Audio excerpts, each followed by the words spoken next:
Autour de midi.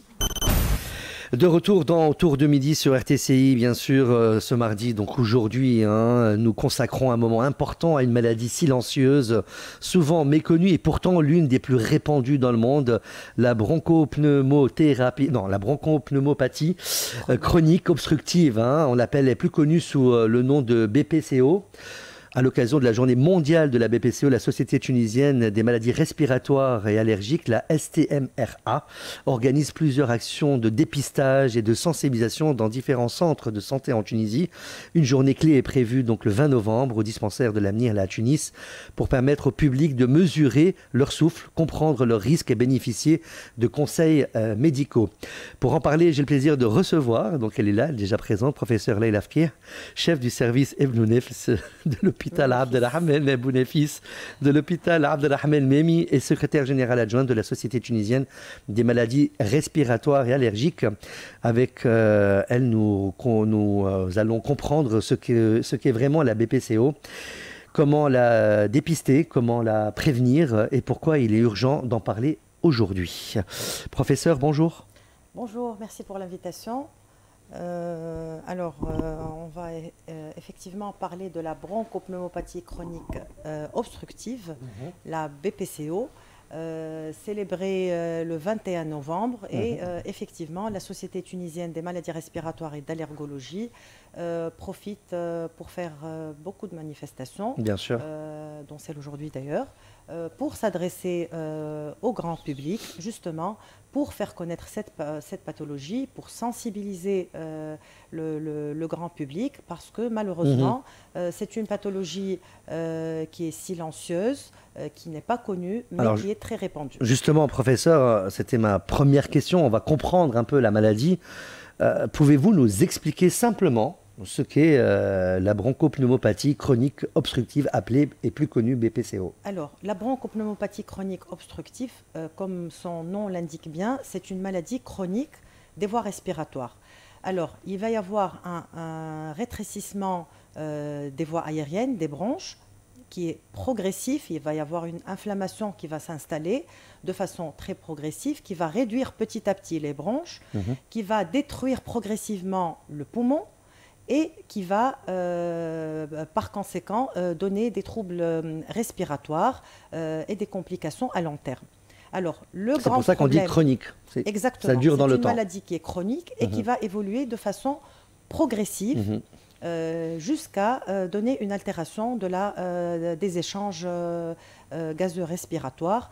Et la principale cause de cette bronchopneumopathie chronique obstructive, c'est les toxiques inhalés et en particulier le tabagisme avec un grand T.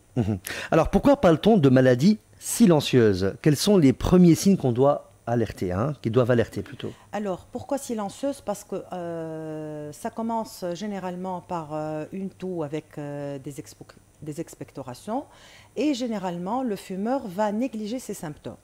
Donc, alors que la maladie commence à s'installer progressivement, le fumeur ne se rend pas compte qu'il commence à être symptomatique. Donc, ça commence par une toux qu'il va juger comme habituelle, matinale, tout à fait normale.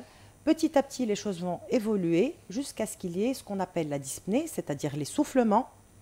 Et c'est là qu'il va commencer un tout petit peu à s'inquiéter. Et encore, il y a des fumeurs qui ne s'inquiètent pas et qui ne consultent que tardivement, quand vraiment le handicap... Quand il y a vraiment un problème. Voilà, le handicap commence vraiment alors à être qu'il vaut mieux consulter quand il y a des signes, les premiers signes, pour pouvoir arrêter, essayer de stabiliser. Et surtout arrêter de fumer. Alors, je ne sais pas comment on appelle ça en termes médicaux, pour vulgariser un peu ça. Il y a la toux, et ce qu'on ressort aussi des... Les expectorations, justement. Voilà, alors il y a des couleurs vert, noir. Voilà.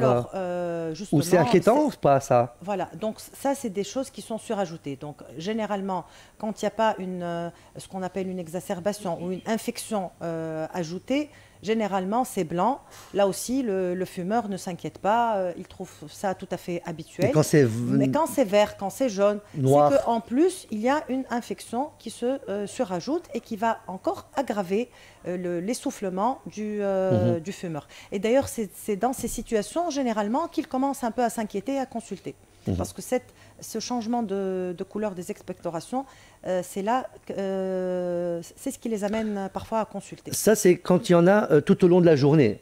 Parce qu'il y a des gens qui ont ça le matin, c'est tout. C'est matinal, mais ça peut tout à fait se prolonger donc c'est un signe. journée. Oui, oui, oui. Ce sont les signes de débutants et va s'installer après l'essoufflement. Alors, quelle est la situation justement en Tunisie aujourd'hui? Avons-nous des chiffres, des tendances, un profil type du patient? Alors, c'est une maladie qu'on estime dans le monde à une prévalence à 5% chez les adultes qui ont plus de 40 ans. En Tunisie, c'est entre 3,5% et 5% de la population adulte, donc après 50 ans. C'est conséquent quand même. Exactement. Ça touche généralement plus les hommes, mais ça peut être un tout petit peu plus sévère aussi chez les femmes. Mais pourquoi ça touche aussi. Plus les hommes que les femmes? Parce que les femmes fument aussi quand même. Elles fument, elles fument encore un tout petit peu moins que les hommes, mais elles fument quand même. Elles fument de plus Donc c'est le fait que ça soit un peu moins que le pourcentage baisse. Voilà, c'est l'explication. D'accord. Par contre, parfois c'est plus la BPCO en elle-même est parfois plus sévère chez la femme pour des raisons anatomiques et autres. Donc quand même en 2019, dans le monde, il y a eu plus que 3 millions de décès à cause de cette maladie. Donc, on a tendance à négliger cette maladie, mais c'est une maladie qu'il faut vraiment connaître d'abord, prévenir surtout et prendre en charge sérieusement. Alors, professeur Fkir, je vais bien le dire, Leïla Fkir. J'ai du mal, mais ça va rentrer. Professeur Leïla Fkir, donc le tabagisme est souvent cité comme la cause principale. Est-ce vraiment la source majeure? Alors, le tabagisme, c'est la source essentielle et majeure pour l'installation de la bronchopneumopathie chronique obstructive essentiellement. Alors, il ne faut pas oublier qu'il y a le tabagisme actif, qu'il y a le tabagisme passif. Oui. Donc, toutes sortes de tabagisme peut être à l'origine de la BPCO, mais on peut aussi retrouver d'autres facteurs comme la pollution professionnelle, environnementale. Par exemple, pour revenir justement à la BPCO chez la femme, généralement dans les régions rurales, on voit des BPCO chez la femme par la combustion de la biomasse. Exactement, c'était ma prochaine question justement. Voilà. Donc ça, c'est parmi les facteurs de BPCO. Donc ce sont des femmes qui ne fument pas la cigarette, mais elles sont exposées. Alors, il y a aussi quelques facteurs génétiques. Par exemple, il y a ce qu'on appelle le déficit en alpha-antitrypsine. Il y a des facteurs, il y a les infections respiratoires au très jeune âge, le faible poids de naissance. Tout ça, ça peut exposer à la BPCO. Mais je préfère dire que c'est le tabac qui reste la principale cause de la BPCO. C'est fatal, quoi. Ouais. Est-ce que les jeunes commencent à être concernés avec les nouvelles formes de consommation, le narguilé, enfin, qu'on appelle chicha, cigarettes électroniques, etc. Alors, certainement, parce que ce sont... alors, le narguilé, il faut savoir que chicha, c'est 40 cigarettes, c'est 2 paquets de cigarettes. C'est énorme. Donc, sur une fois, une consommation. Sur une fois, et malheureusement, c'est pas connu, parce qu'on voit parfois les fumeurs dire j'ai arrêté le tabac. Par contre, je fais de temps en temps une chicha. Donc de temps en temps une chicha et on se retrouve avec une quantité de cigarettes. C'est 2 paquets, quoi. Exactement.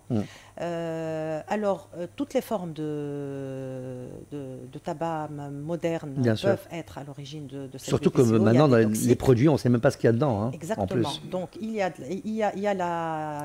la toxicité, on ne sait pas ce qu'il y a dedans, il y a la dépendance, il y a la nicotine, le goudron, malheureusement le goudron, alors toutes les cochonneries toutes ces saletés voir. Donc malheureusement, c'est ce qui va à long terme certainement, on risque de voir l'âge de la BPCO diminuer à 35 ans ou plus, sans parler des autres maladies. Alors professeur, comment se fait le dépistage de la bronchopneumopathie chronique obstructive, la BPCO? Qu'est-ce qu'une mesure du souffle ou spirométrie? Alors, la spirométrie ou encore la mesure du souffle, en fait, c'est un appareil qui va mesurer le souffle et qui va faire le diagnostic de la bronchopneumopathie chronique obstructive. C'est-à-dire que le patient va consulter, soit à l'état stable, soit parce qu'il a une complication, et on verra après les complications justement. Oui. Et pour retenir le diagnostic de la BPCO, on va bien sûr bien interroger le patient, ses symptômes, sa cigarette, sa profession, son exposition et tout ça. Et puis, on va lui faire une spirométrie avec ce qu'on appelle un test de bronchodilatation, c'est-à-dire voir est-ce qu'il répond suffisamment ou pas au bronchodilatateur.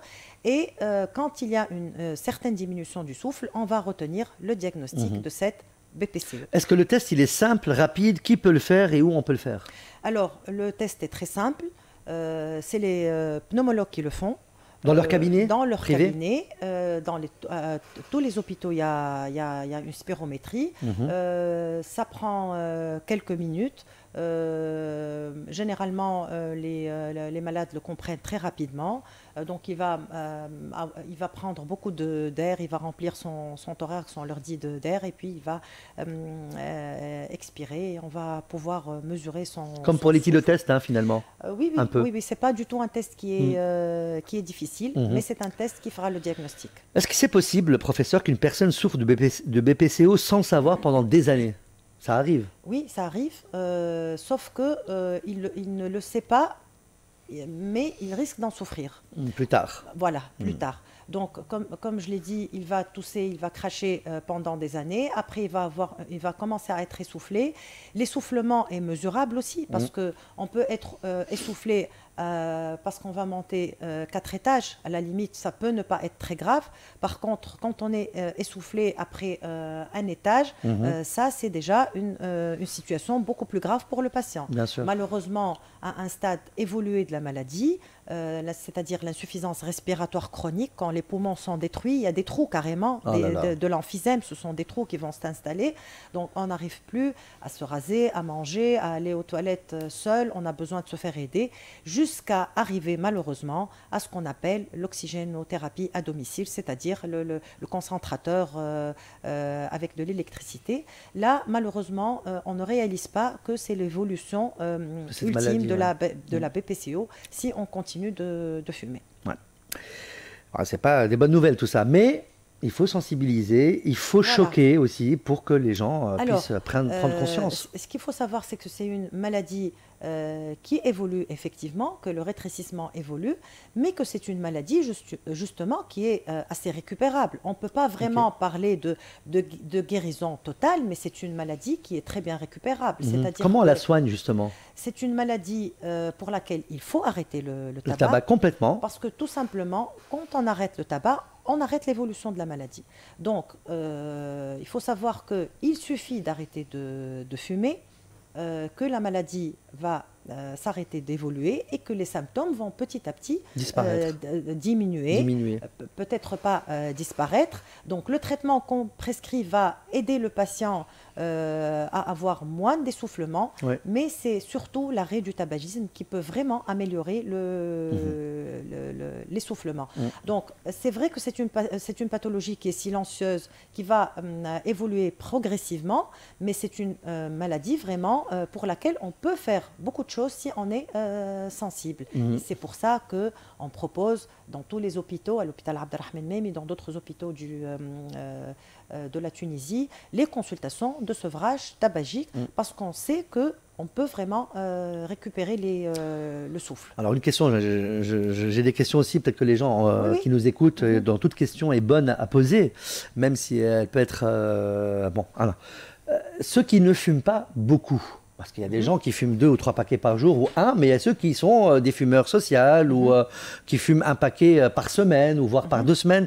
Est-ce qu'ils peuvent être atteints par cette maladie aussi ou pas? Alors, il faut savoir que plus on fume, plus on a de risques, mais quand même qu'il y a une petite prédisposition génétique. Donc, si on compare pour la même quantité de cigarettes de personnes, ils peuvent ne pas avoir exactement la même BPCO avec la même sévérité. Donc, il y a quand même une prédisposition génétique, mais cette prédisposition génétique, de toute façon, elle va être à un moment dépassée par une importante quantité de cigarettes fumées par jour. Okay. Parlons de la campagne. Si vous pouvez nous parler de cette journée nationale, justement. Alors, quels sont les objectifs? Alors, la BPCO, comme vous l'avez bien dit, elle est célébrée le 21 novembre. Oui. C'est une journée mondiale de sensibilisation contre la BPCO. Et chez nous, en Tunisie, la Société tunisienne des maladies respiratoires, tous les ans, elle profite, d'ailleurs pas uniquement pour le 21, pendant pratiquement les jours du mois de novembre, pour faire des campagnes de sensibilisation. Alors ce qu'on fait, et on l'a toujours fait, on part dans des régions un peu éloignées de la capitale, de la capitale justement, pour sensibiliser les gens, pour diagnostiquer la BPCO, pour faire comprendre ce que c'est que la pathologie et pour faire certains diagnostics pour ces grands fumeurs, ou pour les régions rurales où il y a des femmes qui sont exposées à la biomasse, la pollution aussi. Voilà, et pour les aider aussi à consulter et à leur proposer aussi pour faire connaître les consultations de sevrage tabagique, donc pour les orienter et pour les sensibiliser justement. Alors justement, qui peut venir? C'est gratuit? Est-ce qu'il faut être fumeur ou symptomatique pour se faire dépister? Non, généralement c'est ouvert à tout le monde. Tous ceux qui veulent consulter, généralement ce sont des caravanes, et tous ceux qui veulent consulter sont les bienvenus. Et d'ailleurs, nous avons aussi notre congrès national à la fin du mois, le congrès national de pneumologie, où il y a tous les ans... Vous allez revenir alors pour parler du congrès? Oui, avec plaisir. Donc 27, 28, 29. D'accord. Et on a tous les ans une séance pour parler de la BPCO, des complications de la BPCO. Parce que la BPCO, elle évolue sur le plan chronique, mais elle évolue aussi de façon aiguë, ce qu'on appelle les exacerbations aiguës de BPCO. C'est-à-dire que on peut fumer, on peut ne pas être gêné, mais quand même, avec le froid, avec les virus, avec la grippe, on peut voir ce qu'on appelle... L'immunité, elle tombe aussi. Voilà, on peut voir ce qu'on appelle une décompensation, c'est-à-dire que d'un coup, on crache, comme on l'avait dit tout à l'heure, purulent, que la quantité de crachat augmente. Il peut y avoir de la fièvre, il peut y avoir même une pneumopathie, c'est-à-dire que le parenchyme pulmonaire s'infecte, qu'on augmente ses besoins en oxygène, ou si on n'a pas du tout d'oxygène à domicile, on peut en avoir besoin, donc ce sont des hospitalisations. Et c'est là le problème de la BPCO, ce sont les répercussions.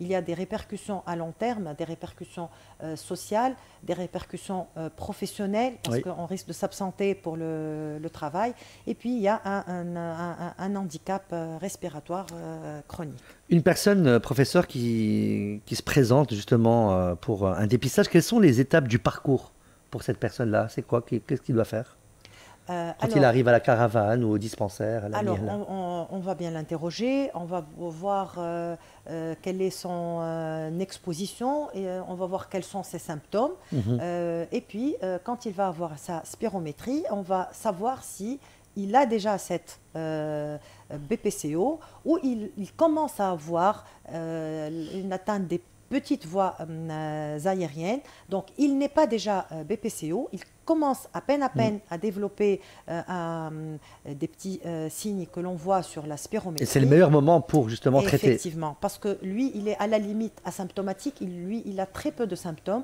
mais il suffit qu'il arrête de fumer pour qu'il soit vraiment récupérable. Existe-t-il des nouvelles approches thérapeutiques, des innovations ou des programmes d'éducation respiratoire en Tunisie? Alors, le traitement, c'est un traitement symptomatique, c'est-à-dire qu'il ne va pas s'attaquer directement au rétrécissement, mais il va aider ce rétrécissement à ne pas avoir une répercussion, on va dire, clinique des symptômes pour le patient. Donc, généralement, c'est un traitement qui est inhalé. Et ce traitement inhalé, il est basé sur des bronchodilatateurs. Alors, il y a plusieurs familles de bronchodilatateurs. On peut même associer 2 bronchodilatateurs à un stade plus évolué, où lorsque le patient fait plusieurs exacerbations, on peut aussi mettre des corticoïdes inhalés, mais le traitement est basé sur le traitement bronchodilatateur. Très bien. Donc ça, c'est pour améliorer le souffle. Donc c'est ce qu'on explique aux patients. On l'aide à améliorer le souffle, mais ça ne va pas l'aider à effacer ce qu'il y a comme répercussion du tabagisme. Alors, on n'efface pas aussi le nombre d'années et de mois de tabac aussi, hein, c'est pas facile. Exactement. Alors, quel conseil donner aux personnes qui fument depuis longtemps et pensent qu'il est trop tard? Ça n'est jamais trop tard. D'abord, ça c'est très important. Il y a toujours un bénéfice à arrêter le tabac parce qu'on sait en plus que le tabac c'est la BPCO, le tabac c'est les cancers, c'est les maladies cardiovasculaires, c'est le cœur. Donc le tabac, c'est jamais trop tard pour arrêter. Donc il Donc de suffit. un, arrêter, peu importe le moment, mais arrêter. Exactement. D'accord. Alors, il faut garder le moral et savoir qu'on peut aider. On est là pour aider. Il y a les consultations de sevrage tabagique. Il suffit de le demander. Parce qu'encore faut-il qu'on vienne demander à ce qu'on soit aidé. Bien sûr. Si quelqu'un ne veut pas, refuse d'arrêter On peut le pas tabac, faire, voilà. on peut Par pas. contre, s'il manifeste l'envie et le besoin d'arrêter, c'est très très bien. On est là pour aider. Il y a les patchs à l'hôpital, ce sont des patchs que l'on donne gratuitement. Donc, venez. Faites le premier pas. Faites le premier pas, il y a des consultations, on fait le Et on nécessaire. s'occupe du reste. Exactement, on s'occupe du reste. Il faut rester tout au long du traitement, je pense, motivé. Hein. Il ne faut pas arrêter au bout de 3 jours. Si on se rend compte que celui qui a consulté a une BPCO, on va l'aider aussi, on va lui donner son ordonnance. Bien sûr. Donc il suffit de manifester l'envie d'arrêter le tabac, on est là pour aider. Que diriez-vous, professeur, à quelqu'un qui aujourd'hui encore minimise la bronchopneumopathie chronique obstructive, la BPCO, ou pense que ce n'est qu'une petite bronchite? Qu'est-ce que vous lui dites? Ce n'est pas du tout une petite bronchite, parce que la bronchite, c'est une maladie de quelques jours, et la bronchopneumopathie chronique, c'est une maladie chronique. C'est une maladie qui va évoluer tous les jours, toutes les semaines, tous les mois. Donc le rétrécissement va s'installer progressivement, il va continuer de s'installer tant qu'on est fumeur. Donc il ne faut pas penser que c'est une maladie qui n'est pas gênante, c'est une maladie qui est méconnue, mais c'est une maladie qui est sérieuse. Ce n'est pas du tout une bronchite. Par contre, on peut avoir en plus des bronchites, et d'ailleurs c'est l'intérêt de la vaccination. Donc il faut, à part l'arrêt du tabagisme, faire sa vaccination antigrippale, et c'est la période pour diminuer les exacerbations, parce que ces exacerbations... Je pense que c'est gratuit aussi, hein, le vaccin est gratuit? Non, le vaccin n'est il n'est pas si cher que ça, je pense aussi, hein, dans les 12 dinars. Un tout petit peu plus, mais il est disponible. C'est pas énorme. Exactement. Donc on conseille de se faire vacciner, on conseille l'arrêt du tabagisme, et justement on est là pour cette lutte et pour faire la sensibilisation pour cette maladie, pour la faire connaître. Alors, professeur, une dernière question. Où peut-on trouver toutes les informations concernant la campagne de dépistage? Alors, sur le site de la STMRA, déjà, on a généralement toutes les manifestations qui existent de façon... Donc sur Facebook, quoi. Sur Facebook, voilà. Et puis dans les différents dispensaires ou hôpitaux, voilà, les hôpitaux. Dans tous les dispensaires, dans tous les hôpitaux, le traitement inhalé existe, et il suffit qu'on soit symptomatique. Voilà. Donc même si on est symptomatique et qu'on pense avoir une BPCO, il suffit d'avoir un rendez-vous à l'hôpital, une consultation de pneumologie, et puis on fera le diagnostic et l'ordonnance médicale, il n'y a pas de souci. Alors donc, professeur, on va casser quelques idées reçues maintenant avec un petit jeu, vrai ou faux. Je vous donne une affirmation et vous me dites simplement si elle est vraie ou fausse et surtout pourquoi. Alors, première affirmation, la bronchopneumopathie chronique obstructive, la BPCO, ne touche que les fumeurs. Elle peut toucher les non-fumeurs parce que, comme on l'a dit, il y a une prédisposition génétique.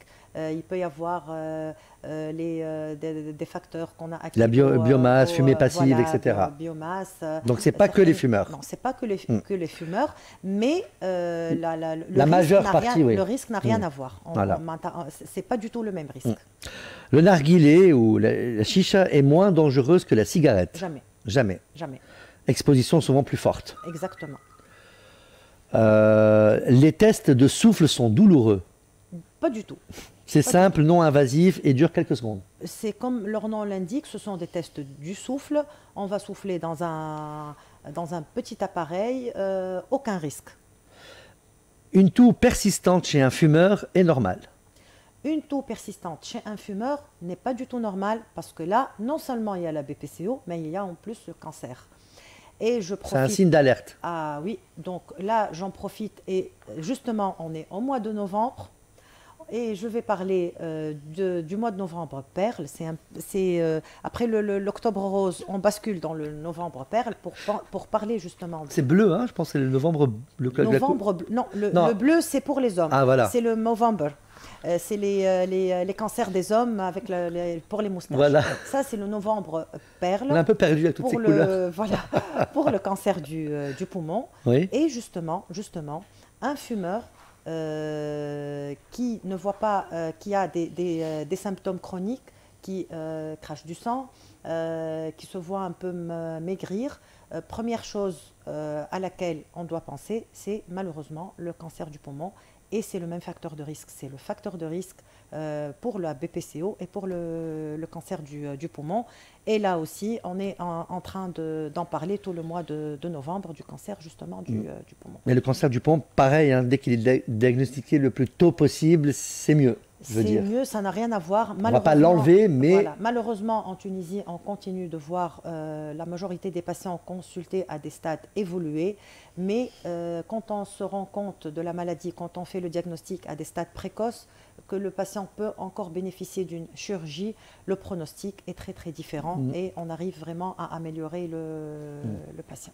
À quand, professeur, le médicament miracle pour le cancer? L'immunothérapie? Non, à quand? L'immunothérapie existe déjà, mais je pense qu'on sait qu'on va trouver vraiment une solution pour les cancers. Alors, difficile. La solution pour les cancers, c'est d'abord de ne pas fumer. Ça, c'est sûr.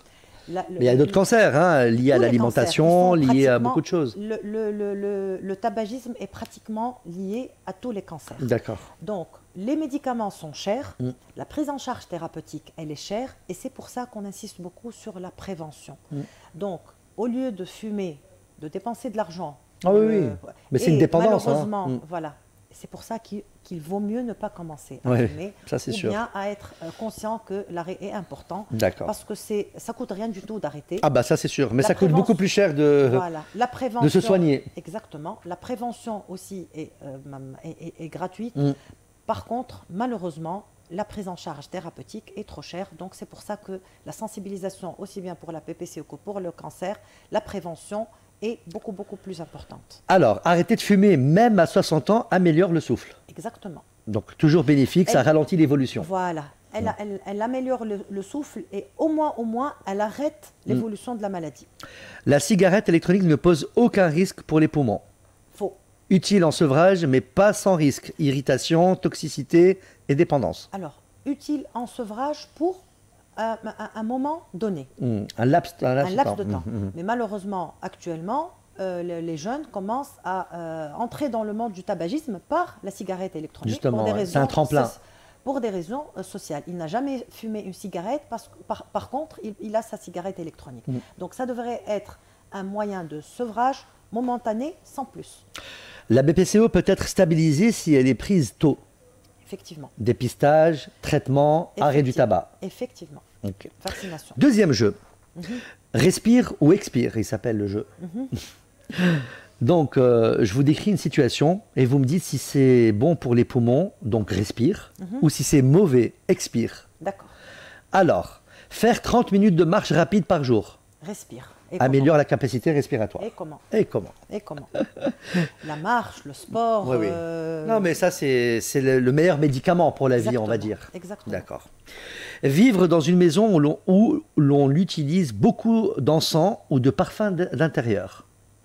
Alors, je vais dire expire, mais ce qu'on n'aime pas, c'est ce qui est exagéré. Irritant pulmonaire très présent. Voilà, irritant. C'est-à-dire que avoir un parfum, ça ne va pas me faire ou un déodorant, ça ne va pas me faire une BPCO. Avec excès. Mais ce sont les excès qui sont pas bons. Tout excès n'est pas bon dans la vie. Exactement. Habiter près d'un grand axe routier très fréquenté. C'est la pollution. Expire. Voilà. Particules fines. Exactement. Quatrièmement, rire souvent et respirer profondément. Et comment? Respire. Ça ne peut que faire du bien pour la santé. Bon pour l'oxygénation et le diaphragme. Donc rire et sport, Ça va ensemble. Et pas fumer. Voilà. Alors, cinquièmement, fumer juste le week-end. Je préfère qu'on ne fume pas du tout, mais si c'est une façon de commencer à aller vers le sevrage, pourquoi pas? Moi ici, j'ai expire, bien sûr. Voilà. Pas de seuil raisonnable. La BPCO est cumulative. Elle est cumulative. Voilà. C'est-à-dire que si on décide de ne pas fumer toute la semaine et faire 4 narguilés le week-end, C'est pareil. Ça, c'est pas bon. C'est pas bon du C'est tout. pas bon du tout. Désolé. Alors, ouvrir les fenêtres le matin pour aérer la maison. Très bien. Renouvelle l'air intérieur. Respire. Là, très bien. J'aime bien quand vous me dites respire. Voilà. Faire du sport en pleine ville aux heures de pointe. Non. Expire. Expire. Ventilation plus profonde égale plus de pollution inhalée. Effectivement. Huitième et avant-dernière situation, traîner une toux pendant des mois sans consulter. Expire. Expire. Risque de retard de diagnostic. Effectivement. De retard de BPCO Ou de cancer des poumons. Voilà, ou autre. Voilà. Neuvième, apprendre à respirer correctement avec un kiné ou via des exercices. Respire ou expire. C'est respire, mais Très quand utile. Utile, mais Dans la prévention. Oui, mais c'est-à-dire que si on ne fume pas, on ne va pas se mettre à consulter pour apprendre à respirer. Donc, il suffit de ne pas fumer et de respirer spontanément, faire du sport sans plus. Professeur Fkih, Laïla Fkih. Professeur Laïla Fkih, merci beaucoup pour votre présence Merci et pour à toutes vous. ces explications précieuses. Aujourd'hui, on a bien compris que la bronchopneumopathie chronique obstructive, la BPCO, qui est connue plus sous ce nom-là, est une maladie silencieuse, mais qu'on peut la dépister facilement, la prévenir et surtout agir tôt pour protéger son souffle. Un simple test peut changer beaucoup de choses. Alors si vous tous, auditrices et auditeurs, vous avez plus de 40 ans, si vous fumez ou avez fumé, si vous êtes souvent essoufflé ou si vous avez une toux qui traîne, n'attendez pas. La Société tunisienne des maladies respiratoires et allergiques vous donne rendez-vous donc le 20 novembre au dispensaire de la Miehla pour une journée gratuite de dépistage et de sensibilisation. Ça sera aussi dans d'autres régions. Il y aura des caravanes tout au long du mois de novembre, j'imagine. Oui. Prenez 5 minutes, allez mesurer votre souffle.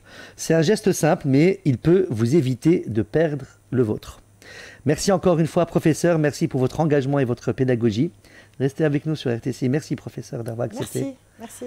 Restez avec nous, Au revoir. on continue autour du midi.